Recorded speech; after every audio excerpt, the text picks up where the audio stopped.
প্রিয় দর্শক, আপনাদের প্রিয় অনুষ্ঠান জীবনের গল্প নিয়ে হাজির হয়েছি। আমাদের ক্যামেরার সামনে দাঁড়িয়ে আছে মুন্নি আপু।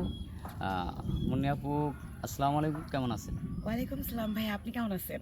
আলহামদুলিল্লাহ, আমরা সবাই ভালো আছি। তো মুন্নি আপু, নামটা তো বলেই দিছি, জি। আর বলার তো দরকার নেই। তারপরে তোমার নিজের মুখ থেকে বলো তোমার নাম কি, তোমার বাড়ি কোথায় এবং তোমার পরিবারে কে কে আছে? আমার বাড়ি শরীয়তপুর, আর আমার নাম তো মুন্নি, আপনারা বলেই দিছেন।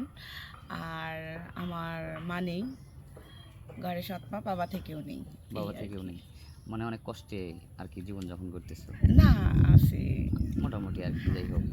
তো মানে আমাদের ক্যামেরার সামনে আসার মূল কারণটা কি? মূল কারণটা আসলে আপনাদের চ্যানেলটা মাঝে মধ্যে দেখি, চোখে পড়ে। আপনাদের চ্যানেলটা আমার খুব ভালো লাগে, এই কারণে আর কি আসা।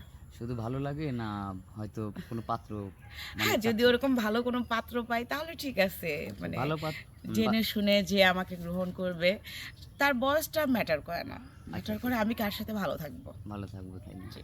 আচ্ছা, মানে পাত্র, মানে আপনার লাইফে মানে কোন রকম, মানে একটা মানুষের একটা স্বপ্ন থাকে না? জি। একটা আমার স্বপ্ন থাকে তো। লাইফে আমার যে পাত্র হবে, মানে আমার বর, তাকে তো আমি মাটিতে পড়তে দিব না, অবশ্যই মাথায় করে রাখবো। আর সবথেকে বড় কথা, সে ইনোসেন্ট হতে হবে, সে ওয়াইফকে সম্মান করবে। হয়তো তার উচ্চতা সম্পর্কে কোনো আছে না, যে কত উচ্চতা হলে আপনার হ্যাঁ, জন্য হাইট। পারফেক্ট? আমার জন্য তো অবশ্যই হাইট হতে হবে, কারণ আমি তো আর শর্ট না। আচ্ছা, তার বয়স মানে বয়সটা ম্যাটার ম্যাটার করে না, না, বাট সুগার ড্যাডি হইলেই চলবে। চলবে।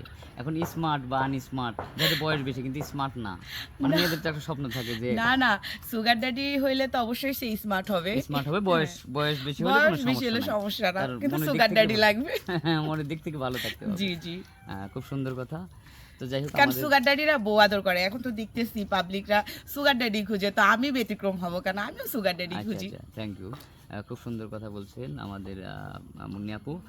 তো এখন বিষয় হচ্ছে, আপনার ভিডিও তো পাবলিক হচ্ছে, দেশ বিদেশ থেকে আপনার ফোন আসবে। এখন যদি হয়তো আপনার কথা শুনে বা ভালো লাগে, যদি কোনো ভাই প্রবাস হোক আর দেশ হোক, আমাদের চ্যানেলে যারা আসলে নিয়মিত দর্শক আমার যদি চিন্তা। কেউ ফোন কল জি। করে, তো আপনাকে কিভাবে পাবে? আপনাদের স্ক্রিনে দেওয়া নাম্বারে যোগাযোগ করবে, তখন আপনারা আর কি আমাদেরকে। স্ক্রিনে কার নম্বর দেওয়া থাকবে, আপনার নম্বর না? না, না, আমাদের নাম্বার না, আপনাদের চ্যানেলের নাম্বার দেওয়া থাকবে। কেন আপনার নম্বর নেই? আমার কোনো নাম্বার নেই ভাইয়া। নাম্বার নেই কেন? মানে মানে ফোন একটা ছিল, কিন্তু চোরে নিয়ে গেছে। চলে নিয়ে গেছে, তারপর কেনার মতো সামর্থ্য হয়নি? না। আচ্ছা, ধন্যবাদ। তো সুপ্রিয় দর্শক, শুনলেন, আমরা আর স্কিপ বাড়াবো না। তার একটা ফোন ছিল, চোরে নিয়ে গেছে। আর সে একজন এতিম, যদিও সে হাসে, কিন্তু তার হাসির মাঝে অনেক কষ্ট থাকে, সেটা দর্শকের কাছে প্রকাশ করে না। এটা আপনারা সবাই অনুমান করবেন বা অনুভব করবেন, হ্যাঁ, যে মেয়েটা কতটা কষ্টে আছে তারপরেও হাসে। তো এই মেয়েটার প্রতি আপনাদের যদি কোনো দয়া হয়, যদি কোনো ভাই ভালো লেগে থাকে, তাহলে বিয়ে করতে চাইলে আমাদের স্ক্রিনে দেওয়া নাম্বারটা থাকবে, এই হোয়াটসঅ্যাপ দেওয়া থাকবে। কেউ অযথা ভিডিও কল দিবেন না, আমাদেরকে কল করবেন। আর সেই সাথে সুস্থ থাকবেন, ভালো থাকবেন। আল্লাহ হাফেজ।